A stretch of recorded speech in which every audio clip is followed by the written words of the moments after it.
안녕하세요. 하루 필수 말씀 충전 하필 큐티 조정환입니다.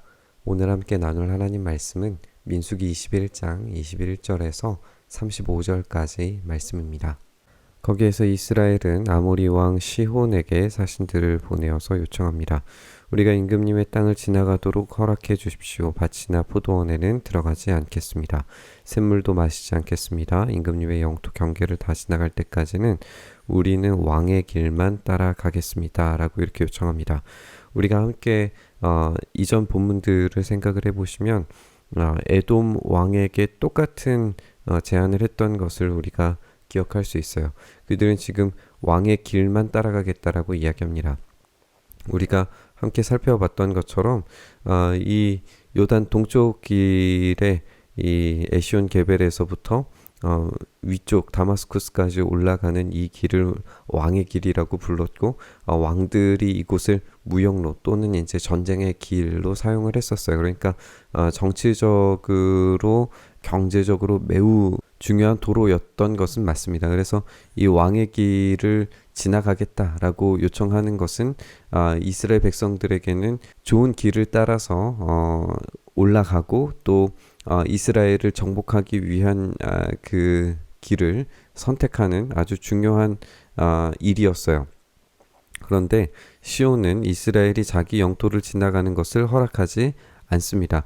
에돔 왕이 했던 것과 똑같은 방식의 거절이었어요. 오히려 그는 이스라엘을 맞아 싸우려고 군대를 모두 이끌고 광야로 나옵니다. 이 거절이 비슷한 맥락으로 이루어지고 있고 지금 이스라엘 사람들이 받아들이기에는 이것이 모욕적으로 받아들여질 수 있는 그런 사건이었던 것을 에돔 왕 때에 우리가 함께 살펴봤습니다. 그래서 야하스에 이르러서 이슬과 맞서 싸우려고 하는데 여기에서 이스라엘이 도리어 그를 칼로 쳐 죽이고 아르논에서부터 야복에 이르기까지 그 땅을 차지하게 됩니다. 이스라엘이 거의 암몬 자손에게까지 이르렀지만 암몬의 자손은 국경의 수비가 막강했어요. 이스라엘은 아모리 사람의 성읍을 모두 점령하고 헤스본과 그 주변의 모든 마을을 포함한 아모리의 모든 성읍의 자리를 잡게 됩니다. 그러니까 에돔 왕의 때와는 지금 완전히 다른 모습을 우리가 보게 되는 거죠. 우리가 20장의 내용들을 과 21장의 내용이 서로 이제 대비를 이루면서 에돔 왕께서는 거절을 당하고 우회할 수밖에 없었는데 그래서 그것이 불뱀 사건이 일어날 수밖에 없었던 그런 원인을 제공했었는데 오늘 이 본문에서는 이 아모리 왕과 그리고 바산 왕 옥에게서 승리를 쟁취하는 모습을 보게 됩니다. 그러니까 이들은 지금 회개하고 돌이킴으로 드디어 이제 승리의 군대가 되어가는 것을 우리가 보게 되는 거죠. 하나님께서 그들과 함께 하시니까 그들이 이런 승리를 맞이하면서 에덴 동쪽을 차지하고 있는 것을 우리가 보게 됩니다. 헤스본은 아모리 사람 왕 시혼의 도성이었어요. 수도를 정복하게 된 것이죠. 시혼은 모압 왕 이전의 왕과 싸워서 아르논에 이르기까지 그가 가지고 있던 땅을 모두 빼앗았던 왕이에요. 그러니까 이 사람은 능력이 없던 왕이 아니라 이전 왕과 싸워서 승리를 쟁취하는 능력 있는 왕이었지만 이스라엘 앞에서 시온은 아무런 능력이 없는 존재가 되고 패배하게 됩니다. 그러니까 결국 지금 이 지역에서의 패권을 이스라엘이 차지하고 있는 것을 우리가 보게 되는 거죠. 그래서 시인들은 이렇게 읊습니다. 헤스본으로 오너라. 시온의 도성을 재건해라. 그것을 굳게 세워라. 헤스본에서 불이 나오고 시온의 마을에서 불꽃이 나와서 모압의 아르를 삼키고 아르논 높은 산당들을 살랐다. 모압아 너에게 화가 미쳤다. 그 모세 신을 믿는 백성아 너는 망하였다. 아모리 왕 시온에게 꼼짝없이 아들들이 쫓겨가고 딸들이 끌려갔다. 그러나 우리는 그들을 넘어뜨렸다. 그러니까 지금 여기에서 이 모압 백성들이 이 시온에게 패배했던 것을 상기시키면서 이제는 우리가 이스라엘이 그들을 넘어뜨렸다라고 이야기하면서 이 모압을 모욕하고 이스라엘의 승리를 찬양하고 있는 것을 보게 됩니다. 그래서 하나님께서 지금 이들에게 어떠한 승리를 주고 계시는가? 그들이 두려워하고 맞서지 못할 거라고 생각했던 자들과 싸워서 이기는 장면을 우리가 읽게 되는 거예요. 그것을 이제 바산왕 옥과의 전투에서 훨씬 더 이제 극명하게 발견을 할 수 있을 겁니다. 이렇게 이스라엘은 아모리 사람의 땅에 자리를 잡습니다. 모세는 야스엘로 사람을 보내어 탐지하게 한 다음에 그분 촌락들을 점령하고 거기에 있던 아모리 사람들을 내쫓습니다. 그 다음에 그들은 방향을 바꾸어서 바산길로 올라갔어요. 그러자 바산 왕 옥이 자기 군대를 모두 거느리고 그들을 맞아 싸우려고 에드레이로 나오게 됩니다. 여기에는 어떤 요청도 없죠. 그리고 어떤 거절도 없습니다. 그저 전쟁만 벌어지고 있는 것을 우리가 보게 되는데요. 이 바산 왕 옥이 어떤 인물인지를 우리가 신명기에서 살펴볼 수가 있는데 신명기 3장을 보면 바산 왕 옥의 이 관 사이즈를 이야기할 때에 대략적으로 생각했을 때 이제 한 3.6m 가로로는 1.6m 정도 되는 관 크기 또는 이제 침대 크기를 이야기를 합니다. 그러니까 바산왕 옥은 분명히 어떤 이 거인으로 표현되고 있어요.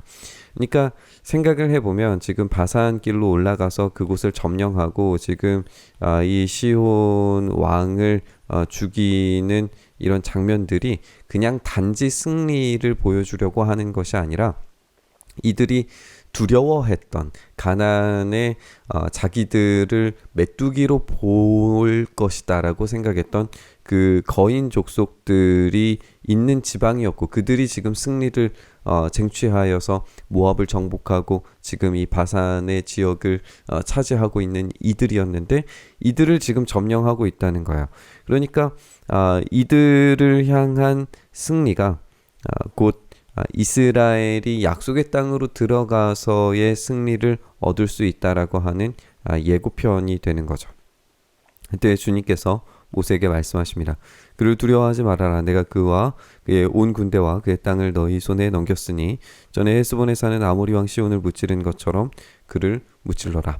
그러니까 지금 이들이 두려워할 수밖에 없었던 상황을 생각을 해봐야 하고 그러나 하나님께서 그를 두려워하지 말라라고 이야기하시면서 이 전쟁을 선포하시고 전쟁 가운데에서 수행하시는 하나님을 우리가 발견하게 되고 그것이 곧 승리로 연결되는 것을 우리가 읽게 됩니다. 그래서 그들은 그와 그의 아들들과 그의 온 군대를 생존자 하나도 남기지 않고 다 때려 눕히게 됩니다.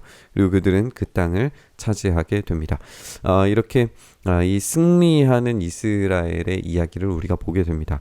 어제도 함께 살펴봤던 것처럼 21장의 내용은 20장의 내용과 정반대의 이야기로 이루어져 있다는 것을 우리가 지적했어요. 미리암의 이 죽음과 아론의 죽음 사이에서 거절과 하나님께 불평하는 이야기가 있었다면 21장에서는 이제 승리의 이야기 그 사이에 이 불평에 대한 이야기가 있었지만 하나님께서 노뱀을 세우게 하셔서 치료하시는 것을 보게 되고 다시 이제 오늘 바산왕 옥과 시온 왕 아모리 왕 시온을 이김으로써 이 승리의 이야기로 오늘의 이야기가 완전히 정반대의 내용을 가지고 있다는 것을 우리가 이렇게 살펴볼 수가 있습니다. 이스라엘 사람들이 이제 올라갔던 이 경로들을 살펴보면 지금 여기가 사해 지역인데 이 회색 길이 이제 왕의 길이라고 생각을 해보시면 되겠고 지금 이 야하스에서 시온을 물리치는 이런 모습을 보게 되고 이쪽 지역을 모압 지역을 이제 정복을 하게 된 겁니다. 그리고 이 바산 지역까지 올라갔다라고 하는 것은 이 위에 있는 이제 단이 이 위에 있는 지역들을 이제 나중에 차지하게 될 텐데 이 바산에 있는 높은 고지대에까지 올라가서 점령하는 것을 보게 돼요. 그러니까 이들은 지금 동쪽 지역을 완전히 정복을 하게 됨으로써 이스라엘이 만약에 이 지역을 정복하지 않고 약속의 땅에 들어갔을 때에 이것을 차지하는 때에 이 요단강 동쪽 지역의 나라들이 혹시라도 이제 잘못된 생각을 하게 되면 약속의 땅을 차지하는 데 어려움이 있었을 텐데 이 땅들을 차지함으로 인해서 약속의 땅을 차지하는데 굉장히 수월하게 이 모든 지역들을 다스리게 되는 이런 과정들을 보게 됩니다. 그래서 우리가 나중에 또 살펴보겠지만 이 동쪽 지역에 미리 이제 정착하는 지파들이 생겼고, 그리고 이 약속의 땅을 차지하면서 하나님께서 이 근동에 있는 이 지역을 모두 허락하시는 것을 우리가 보게 됩니다. 우리는 어쩌면 완전히 다른 민족을 보고 있는 것 아닌가라는 생각이 들 정도로 완전히 다른 이스라엘의 모습을 확인하게 됩니다. 그들은 배신자들이었고 하나님을 떠난 자들처럼 보였고 계속해서 하나님을 향하여서 반항하는 존재들이었는데, 하나님 앞에서 하나님을 향하여서 돌이키고 회개하고 중보자를 통하여서 자신들의 죄를 기꺼이 인정하고 돌이키려고 했을 때 하나님께서 그들을 어떻게 승리로 이끌어 가시는지를 보게 됩니다. 그리고 오늘 이 강대한 적이었던 이 시온과 옥을 정복하는 장면은 하나님께서 이들에게 어떠한 승리를 주실 것인지에 대해서 예고편처럼 보여주었지만 그 동쪽의 이 강력한 세력들을 정복한 것이 결국에 이들의 정복 전쟁의 시작이었고 하나님께서 승리를 가져다 주심을 경험하는 시작점이었다는 것을 우리가 알게 됩니다. 그래서 신명기에서도 이 내용, 그리고 시편에서도 이 시온과 옥을 정복한 내용은 매우 중요하게 등장을 합니다. 이들이 거인족들이었고 그리고 굉장한 그 당시의 승리자들이었다는 사실을 생각을 해보면 이제 이 지역에 있는 사람들은 하나님께서 어떤 분이신지에 대해서 깨닫게 되고 하나님을 두려워하게 되고 하나님께서 하시는 일들에 대해서 감히 반항할 수 없게 되는 그런 하나님의 크신 능력을 보여주는 사건이 되게 됩니다. 우리 안에서도 예수 그리스도께서 십자가를 정복하신, 그 죽음을 정복하신 위대한 일 앞에서 우리가 온전히 순종하고 순복하며 그 길을 따라갈 때 이 위대한 이야기가 우리를 승리의 군사로, 그리스도의 군사로 만들어 갈 줄 믿습니다. 우리가 이 믿음을 가지고 이 바산 왕 옥과 또 아모리 왕 시온을 정복한 이야기가 그들에게 용기가 되고 예고편이 되어서 그들이 이 정복 전쟁을 수행하는 데 있어서 매우 큰 힘이 되었다면 예수 그리스도의 십자가 무한한 승리, 그 영원한 승리가 우리에게 있다는 사실을 기억하면서 우리의 이 땅에서의 삶을 승리로 살아갈 수 있었으면 좋겠습니다. 우리 주님께서 그 예고가 되셨습니다. 그렇다면 우리도 그 승리를 맞이할 수 있게 될 줄 믿습니다. 오늘 말씀 묵상하면서 승리하신 우리 예수 그리스도를 함께 묵상하며 기도의 자리로 나아갔으면 좋겠습니다. 주님, 그렇습니다. 우리에게 예고로 주신 예수님의 십자가와 그 부활의 능력을 오늘 이 땅 가운데 우리의 삶 속에 살아갈 수 있게 하여 주시옵소서. 이렇게 오늘을 붙들어 주셔서 그 놀라우신 사랑 안에 승리하며 살아갈 수 있게 하시기를 간절히 바라고 소망하며 우리 주님 예수님 이름으로 기도드리옵나이다. 아멘.